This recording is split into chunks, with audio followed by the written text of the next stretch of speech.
Uh, Welcome CBA Nation to what I believe is episode 20 of the CBA Clips of the Day. Happy to be here with my partner in crime, Tyler McVicker, and we have a guest again, as we have had quite a few guests over the last week or so. But Damian Jennings, heading into his ninth year with the Dinos program up at UFC on the women's side, has joined us, and as many of you know, Damian's incredibly generous with his time across the Calgary basketball community. So once again, he steps up to help us out. Damo, how are you?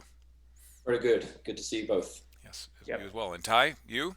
we're good. Yep. Thanks for joining us, Damien. And golf season's upon us. You're both Yes. rabid players. I was actually in your world, Damien, when you went through that transformation between like, what is golf to like, how can I live without it? Exactly. Yeah, for sure. For sure. No, and it was that stark. You shouldn't have gone to Very the much. Ryder. I think it was the Ryder Cup at It wasn't it? was. Yep, just down the road from me in Yeah, Cardiff in Newport at the Celtic Manor in 2010. yeah, I couldn't stand the game. I'd never played it in my life. And then I got there and hit one ball at some kind of exhibition thing on the side, and it's like, ooh, this could be quite yeah, good. yeah. And then when you're at a driving range watching Michael Jordan hit with Tiger Woods and everything, it also brings a little bit of difference Yeah, to it. for sure. You did mention that part. Yeah. So Damien's going to talk to us today about defensive transition. Maybe younger players were hoping for some stuff on shooting and step backs and some who knows. But defensive Right. transition is incredibly important in the game of basketball. Damien, just maybe talk to us a little bit about your philosophy around what defensive transition is and isn't. Yeah, I mean, it's you could debate it for a long time. So the short story for me is that I don't see the game in isolation. So trying to see it in its loop. Obviously, I think that we all kind of work from the shot. So the first part of defensive transition is the type of shot selection that we're looking to do. A bad shot is never going to help any defensive transition, whatever structural plan you have. Yep. So shot selection is obviously critical for us. Unapologetically, we pressed for 40 minutes, so we're always looking for something then in our strategy around shot selection and our offense that's married up with then how do we get as close as we can in conversion to the positions we want to be in and the scenarios we want to be in from a missed or a made shot, and the different varieties of missed types of shots that either end up with them and how we press from there. Yep. So, yeah. Okay. Great. Ty, any comments or maybe questions for Damo before we start getting into our clips? No, that's good. I'm interested to see what we got here. Okay. You good? Awesome. Okay, so we have a series of clips from Canada West regular season play and playoff play. So we'll roll through these demo and we're going to see missed jump shots, missed layups, a turnover I think here and there, and that just how quickly you get into your transition. So let's watch this clip. And what I usually I'll play it full speed and then maybe back it up and run it a bit run it at half speed.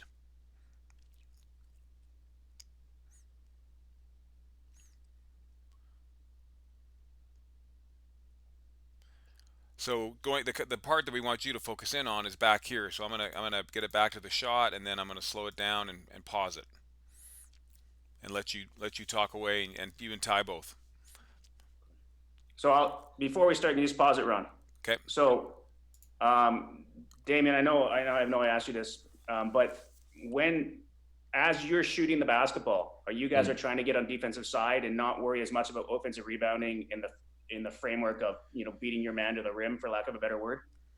Yeah, so if we took this as a photograph right now, this is pretty good as far as tagging up, which is our strategy on the offensive rebound from a shot. So there we have a three. It was a relatively open three, a little rushed, Yeah. but an open three.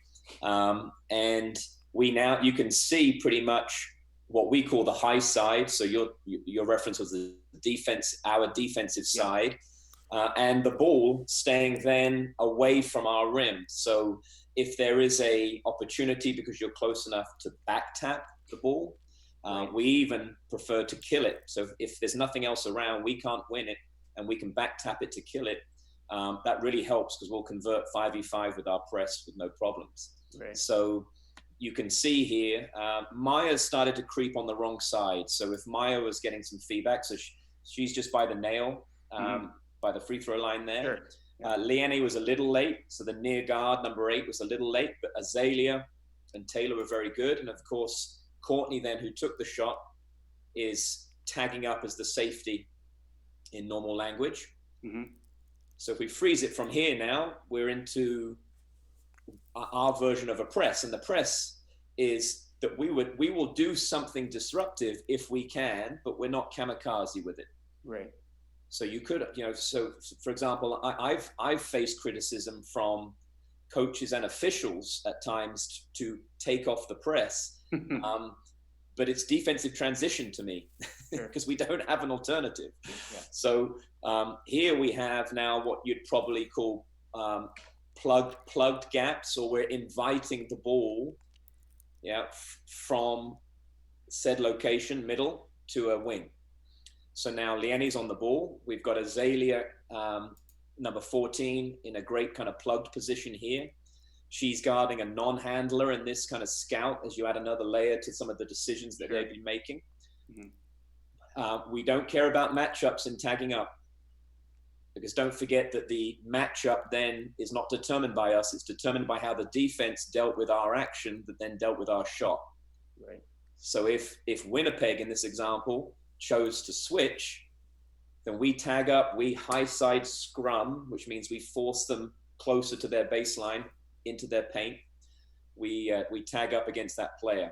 And we don't want crossovers. We don't want people leaving, because we want to convert and we want to cause problems early. We can deal with the mismatch later on. Okay. It doesn't hurt. A mismatch doesn't hurt you 85 feet away from your rim. Particularly how fit your 4s and 5s are, Damo. Yeah, well, that's why we try and be in as good a shape as possible, right? And just tell me when you want me to stop it, back it up. Well, I think if you want to talk about what's good, what's bad, so we freeze here. Azalea's position is perfect, because now Azalea's got the trail big. Can you see the trail big behind there, just breaking the 3-point line? Taylor on Featherstone on the far side, she should be on the middle of the floor right now. Okay. She should have sprinted, turned, and she should be backing up Azalea. Maya, apart from stance, because she's starting to backpedal, she's guarding now. If I was her, I would take the layer of the scout. So third year Maya, because Maya's exceptionally bright. This is a first year playing here. She's exceptionally bright. She would know that she's guarding the fastest point guard on the floor, right. And that's Anna Kernahan on the mismatch. So she'd be thinking about that, as well as backing up Liane and backing up Azalea in this moment. Okay. And that's where we need Taylor. And Taylor's not there. She should be on the split line. Okay. So we've got good plugging.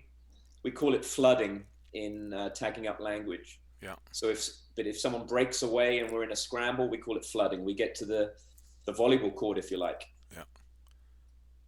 So Liane gives her a little bit of a breather here, which is a shame, because it means that we're then forced into another switch we didn't need to be in. Yeah. But we go from the middle of the floor, which is why you can switch, leveled off to the wing. Right. And I'm going to just pause us there.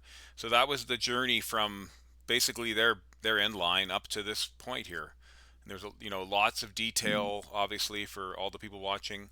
And I'm gonna skip us ahead to our next clip. So this one is a missed layup, Damo, and I'll run it full speed and then I'll back it up. And we're in red.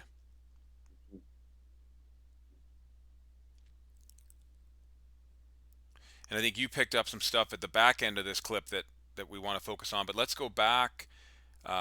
Let's go back to here, and we'll just get it half speed, and you can tell me when to hold on. Freeze it straight away if you like, just sure. Because yeah. What's worth mentioning, and we're going to see it again in another clip, is just there are two just overly challenging scenarios, whether they're good shots or bad shots, and that is a missed layup. So if you look at the person who's now way off the baseline, if they're fast in their conversion, it's a 5v4 every time. Right. And then the other one obviously is the wild rebound from threes. Yeah. Now, being an inside-outside team, and you could say that every team is pushing towards that modern version of the game, it's the sense of an interior option. If that's taken away, then threes are available. Some take more threes out of a choice.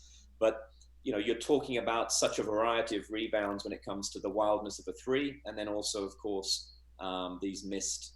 So they put you under the pump more than anything else. So this is where you start to really see whether the themes and rules have been applied when you're in a scramble scenario. Right. How do we get ourselves back to 5v5? So obviously, is it Courtney who missed? I think she's racing back in. So that's the first part. Good. Yeah. So then Maya's trying to level this player off, which from a scout is good. She gets bumped down, and you can. What I love about this, if you freeze it there, and you saw in the last 3 seconds, which is all the pointing. You can just tell it's in silence for us watching this, but you can just tell there was talk. You can tell there was ownership, and a lot of it came from Courtney in that moment. Yeah. Presumably Bobby, who then picks up the ball, was telling Maya not to bump down any further, stay on that check. Yeah. And then Courtney then was bumped two players away as she was scrambling to get back in. Yeah. And I'd like to believe then, particularly because we saw it in the last clip with Azalea, is that she was then kind of commanding the backside of it, what we call the sweeper. So, the soccer term that used to sit at that position that used to sit behind the line of defense. Yeah. Yeah. Sweeping position. So anytime you're scrambled or you're outnumbered, we want the sweeper to be instructing those players so they don't have to think and do right more than necessary. Okay. Awesome. And there's lots. So sorry, Ty. Your communication obviously is happening with everybody, but your sweeper, as you say, is key for communication in all of this. Absolutely. I mean, now the sweeper is Katie. Do you see she has 2 players?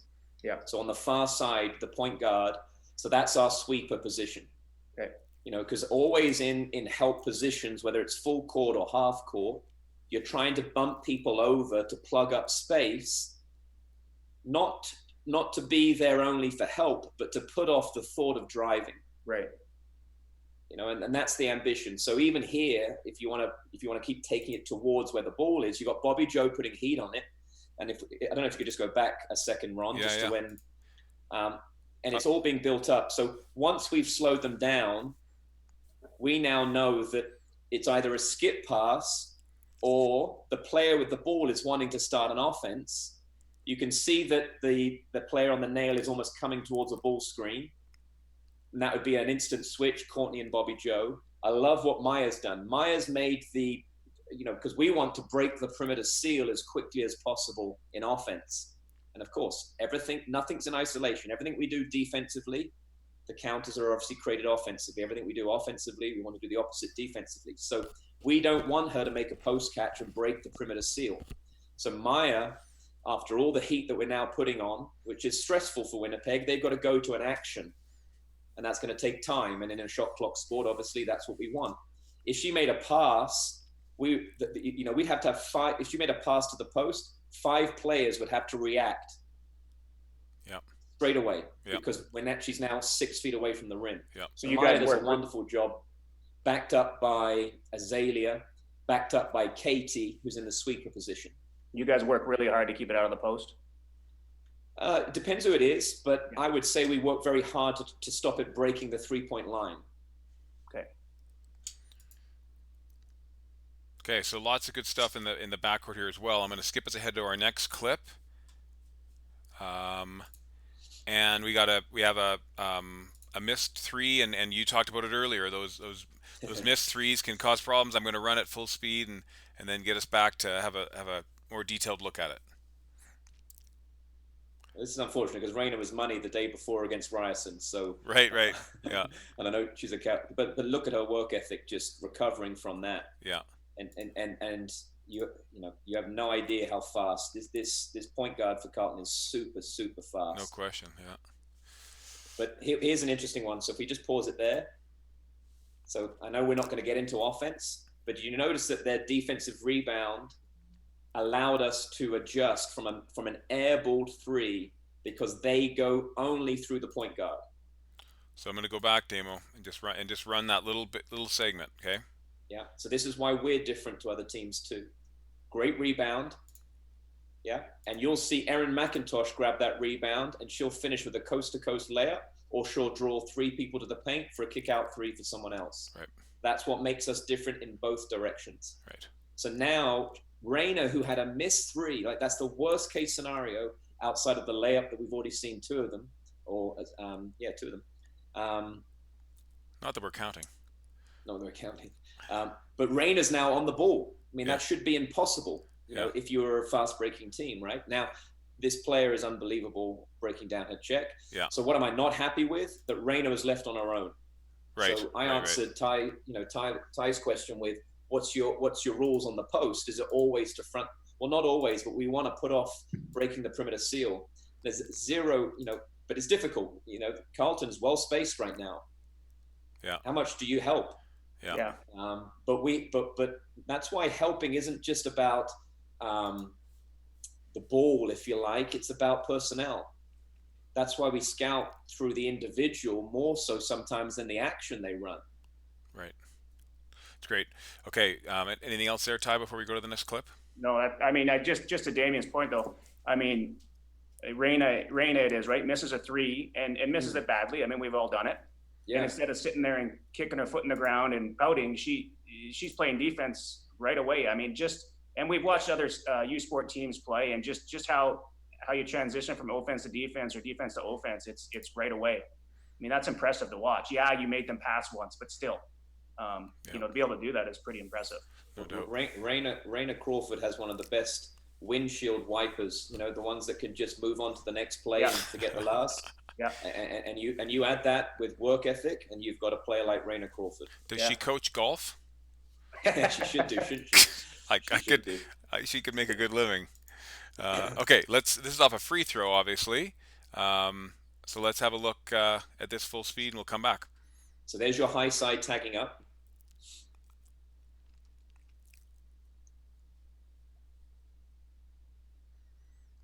And I know we talked quite a bit in prep on this one, Damos. Let's bring it back now. I'm only going to go about that far, so we'll gear this one down. Talk us through it. Yeah, so there's a natural tag up. Liane's probably the only one who isn't doing that well enough right now, but then Erin kind of gets a little bit too high on hers, but it doesn't cause any problems. Here we're in motion, because our defensive transition is a more pressurizing up the floor scenario. Like, we don't see it any differently. So now all the teaching and training is in the decision making. Mm-hmm. The ball's in the middle of the floor. Interestingly, with the scout, their best player is this point guard right now. She is exceptional. Yeah. So what we ideally want is her not having the ball. So right now, you could argue that we're in a zone press. Right. The offense will determine whether we're in a man situation. So Bobby's very aware that the big who's floating around her is looking for a pressure release catch. Yep. We'd actually like her to have it. It's the other three players, if the camera was panning backwards, that I'd be critiquing the most right now. Getting the ball out of 24's hands for Ryerson, we want that. She is unreal. Now, what we do want is the long pass over the top. That lets us able to run and jump or recover if you've got a player as talented and as athletic as Bobby Joe. Okay. Now, did you see Clara's trying to deny 24 the ball? They want Ryerson run set offenses, half court, half court, half court, half court. So our scout was whoever it is, Courtney, Clara, Katie, she doesn't get the ball back. So now we've made them skip the ball. Clara's chasing her like she's the only one not really playing help, but now she'll start to play help because she's two passes away. Yeah. And we want to extend the post catch. Oh, there's the error. There's the back cut. Right. Pretty good up to that point, for sure. Yeah. I was getting a pay rise until then. You can have variable grades in a single possession, coach. That's allowed, guaranteed. Okay, another one against Ryerson again, right? Yes. And this one, yes. This one's interesting. So let's watch it full speed. And I'm going to bring it back right about here. So I'm going to slow it down because this is one where she falls and is compromised. So Damo, over to you. Well, yeah, there's 7 seconds gone. It looks like it's probably a quick break and a transition. Clara's actually against a 5-man there. So her taking the 5 on who wants to play at the perimeter is a good idea. She just tried something and it didn't come off. Right. Erin, you noticed, jumped out of the way trying to create the gap for the drive. So now we're at the same rules and principles with the scout and our D-trans. We want it out of 24's hands. Yep. We want them off the middle of the floor. We don't care about the pressure release catch coming through the bigs that don't shoot the three. Yep. So now we've actually got a 2 guard and Sasha on their 5 or 4-5. A well set up back cut, good discipline here, easy to get a foul drawn, particularly if you're playing U of A in a semi-final of a conference. Indeed. Put that in brackets. Yes. Okay, next one. And this is another one of the layups. And I don't think coaches actually think about this, Damo. About how a layup creates, you think such a high percentage shot, and really she's in a compromised position at the back end of this. So I'll just leave it in slow motion. It's one of the worst. And if you freeze it there, I'll just say one thing, because what tends to happen on these drives, and we all teach it, right? Because it's an inside-outside game. Really look at our corners. Bobby Joe is maybe a second away from getting right into the left-hand corner. You've got Sasha on the deepest right-hand corner. That is just like the worst scenario to try and defensively transition from. Yeah. Tag up, press, whatever. Corner, and corner by the photographer. But we're a 4 out, 1 in world, and we're 5 out at different times. And, there's pros and cons to it. But with every drive now that's missed, what tends to happen is that someone's gone past the baseline. So you're going to create a 5v4 for sure, but it's worse than that because the geography of your team, look at Sasha and how she's having to recover from that chase from that corner. Yeah. Yeah. So now we're all working together to flood. So we freeze it here. We want to build, so this is flooding. Everyone gets into the volleyball court. Everyone gets to the middle of the floor. Mm-hmm. All the recovery and talk is done from there. So now we've got the balls on the sideline. That's a little bit because of Sasha's push as well as where the guards are for them. So some of it's dictated to by us, some of it isn't. But here's our wall being built, if you like, and now we're all trying to recover. Michaela is floating a bit, but she's obviously trying to slow the player down. So Michaela probably, who's one of the brightest defensive players we have, has probably got a little lost with Erin. They stayed side by side a little too long there. One of them could have committed because then Bobby Joe had to come over and take the bit, which wasn't a problem because they go into their offense. Yeah. And we always are happy to roam a little bit with X5. Right. Again, really, really enjoying the discipline right now defensively of all 3 players with their hands. Yeah. Walling up. Yeah. They're walling up, ready to take, let it come into me. Yeah. Make that player make a move. And, this is a big part of the game right now because, it's such a physical, fast game. People have got good counters and moves that it's the offense that should win. Yeah, indeed. Ty, what do you think the average club coach kind of between grades 8 and 11 thinks or does with regard to defensive transition? Well, I mean, I think it requires an incredible amount of coaching. Yeah, time, and an amount of time. And I think club basketball is built with only a couple practices, and you probably play more games than you practice. Yeah. For the most part. So it actually is a little counterproductive, I would say, in the defensive aspect of it. But like Damien, kind of not to not answer your question, Rob, but Damien, how much in a practice, just a regular practice, not a scout for whatever, just a regular practice, how much is your focus on defense? In my mind, most of it. Yeah. Right? And if it's not in a said drill, it's right. in the emphasis of what we're talking about. Because as I commented a few times, that our defensive strategy, our defensive transition is a pressurizing one. So we're at the layers of decision making all the time. Yeah. And I think offense has happily done that because we're all trying to free them up, and we've got shape and we've got action, and then we've got breakdown basketball, and we've got some rules about second movement, third movement type of stuff. But really, we're just trying to get to some kind of penetration to then let them play. Sure. And defensively, we tend to sort of sometimes overcoach through, and I use it for like a thumbs up, thumbs down, or a 34 and 32, and we always trap up on this. Like we can't do that because there's a lot of what ifs. Well, what if she's over here, and what if it's this player, or what if the big's not there, or what if the big is there, and so yeah, it's a lot of emphasis and a lot of sort of question and answer around the decision making. Yeah. And then doing our best to condition drills. Yeah, and I think most of your drills, I mean, have a defensive component to it, unless it's So and I think so. Back to Ron, back to your question. I think club basketball, you're worried about your press break. You're worried about where are you going to be on offense, defensively? Let's get back. But defensive transition is, oh man, it's so important. And if maybe we focused on that defensively as a focus, as opposed to what are we doing in a half court situation, because the game is so random now. No question. And guys, we've got about a 1 minute clock on because of the Zoom, the free Zoom thing. So just to first of all, Damien, thank you. We're going to have you back on, and at a time that's convenient for you, and talk about offensive skills. We had actually prepared some clips, but we knew that I felt strongly that we were going to run out of time, which we did. But just maybe in closing, in 30 seconds or so, what are some things that you'd encourage coaches in our club to be thinking about to better understand the importance of defensive transition?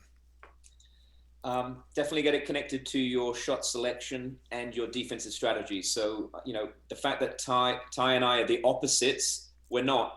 Mine's connected to my defense. His is connected to his defense. That's the most important thing. Not that I press and he doesn't. That doesn't matter. It's that all the dots are connected.